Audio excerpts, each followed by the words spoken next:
I guess JD doesn't want to go first, so I guess I'll go first. He's really polite that way, so thank you, JD. Thank you all for being here. It's good to see you all. It's good to be up here in the cool air of Evergreen, Colorado.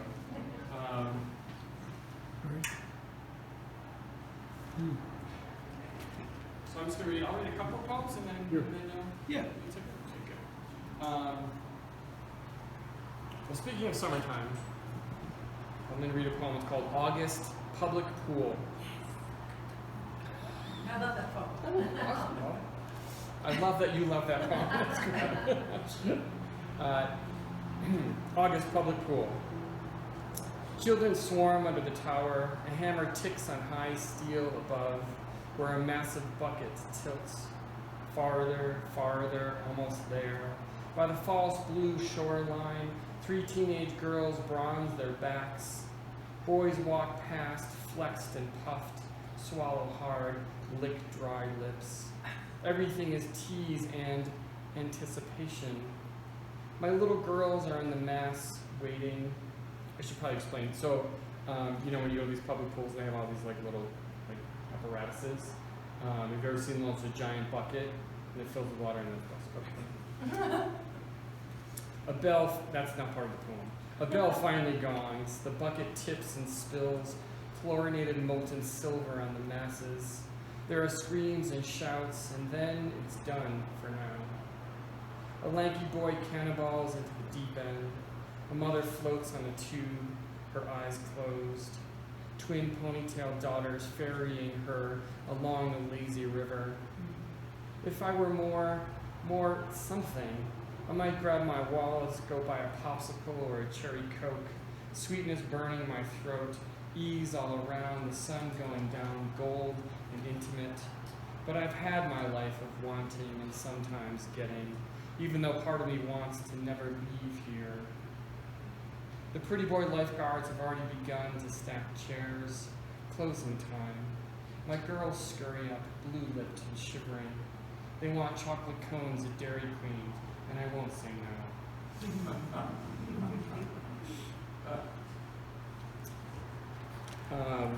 So I have 2 daughters, and for some reason I guess I'm going to read about my kids. So I've written a lot about them.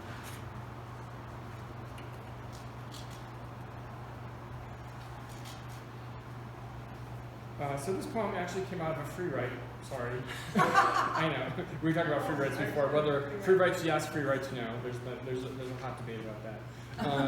And I think when my girls were little, or before they were born, and when they were tiny little babies, I think there's basically one decision you have to make as a parent. One really, really important decision to me, and that is to use a pacifier or not use a pacifier. So this is Ode to the Pacifiers. And there's an epigraph from Robert Pinsky who said, "Let those scorn you who never starved in your dearth." Comfort elixir, sleep dozer, quiet plug, oh how you have saved me. Oh how you have buttoned and plugged those grumpy, weary mouths. Oh, how you have waved sadnesses away and made darkness a time for dreams. Ma'am, Nuck, the first years, 3317, molded in Austria, Germany, Taiwan, Philippines. You are the juicy bait from which I catch my baby fishes, pull them out of their ocean of cry and fuss, gently drop them into the hold in the hull of our house, where they drift, the new cells which I have half made. Your swallow guard, hip cradles under nose, your end a knob that turns off the volume, sometimes with a handle like a purse strap. Your business end, a tan flexible light bulb, fake nipple, idea bubble, bald man's mini head, dirigible, future tooth crookener they sometimes say, but really? I do love you so, I have worshipped you, genuflected to you even though you leave dust and fibers and mama hair around your saliva slicked end, even though you always disappear, falling and scattering like a mouse under counters, car tires, beds, into heating vents, garbage disposals, etc., etc.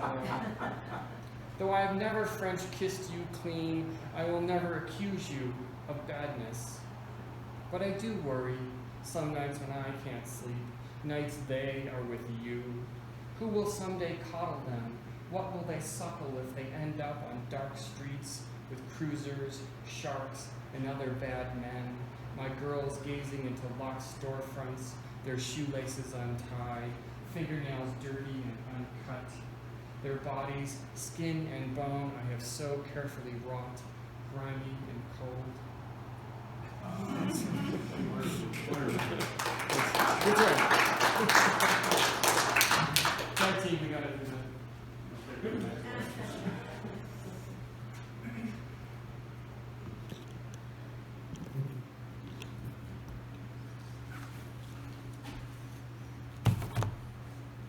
Sorry, I'm fussing with the camera over here. I want to make sure that we have a record of this evening to share with people who don't believe that Mike Henry and I actually got a reading. It's true. Am I still in the camera there? Yeah, you're right in there. Yeah. Okay. No, you're. Did you move? No, you're out of the picture. Okay. I have two books that got published. The first one is called Umbrellas or Else. It's got popsicles on the cover, which I think is great. The second one is called The Year the Eggs Cracked. And both titles, just by way of background, I didn't make up either of them.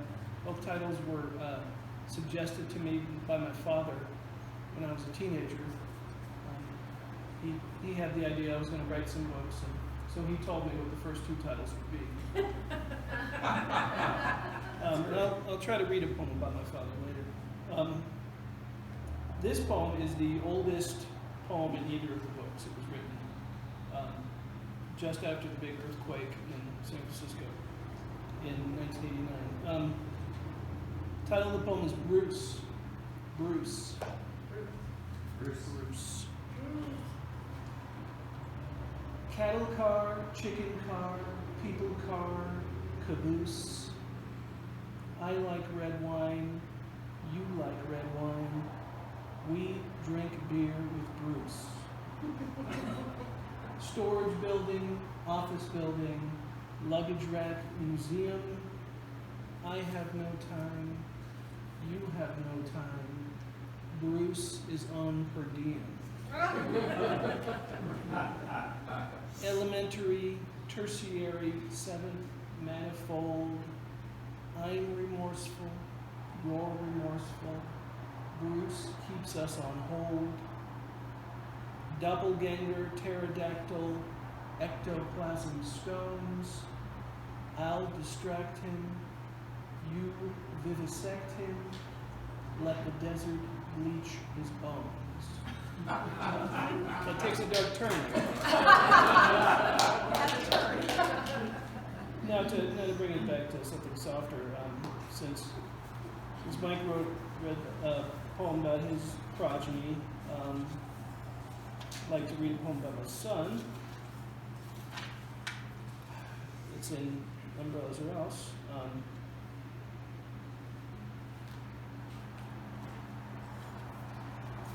The title of this poem is Henrys and Elephants. And this poem has a little explanation, epigraph. It says, as a boy, my father, Henry Frey, used to lie awake at night listening to the scary animal sounds emanating from the Bronx Zoo several blocks away. At the age of 3, my son, Henry, fell into the elephant pen at the Denver Zoo, but he was fished out by a passing orthodontist.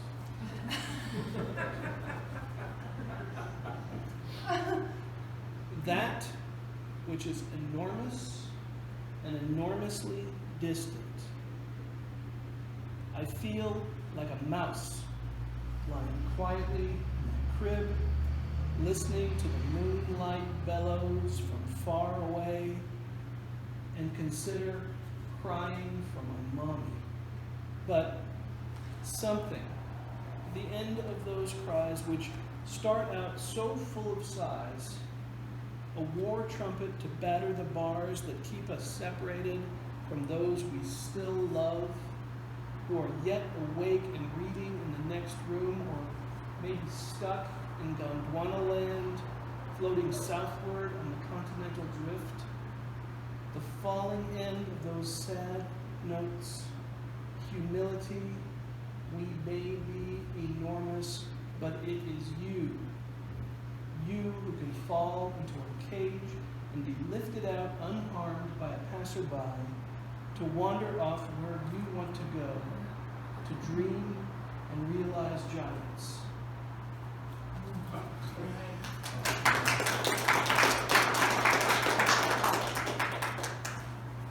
That was 2 poems from Umbrellas, or else I'll read 1 poem from The Year the Eggs Cracked, and then I'll bring our friend Mike Henry back up. We wanted to sort of do a tag team thing because we think it keeps it a little fresh. That's all. And also, I'm a little afraid to read more than 3 minutes at a time. So. Me too. So this is a shorter poem. It's a poem in a form, a Welsh form, called the Rue Punt, which has it's a form that has 4-line stanzas and a very tight rhyme scheme and very small lines. So this poem is called Colonoscopy, a Rue Punt. Yeah. They'd rather peer inside your ear and leave your rear the hell alone. And as they mine your sad behind with probes unkind, your day is blown. Look for cancer while they answer, while your pantser down they answer the telephone. It's called colonoscopy.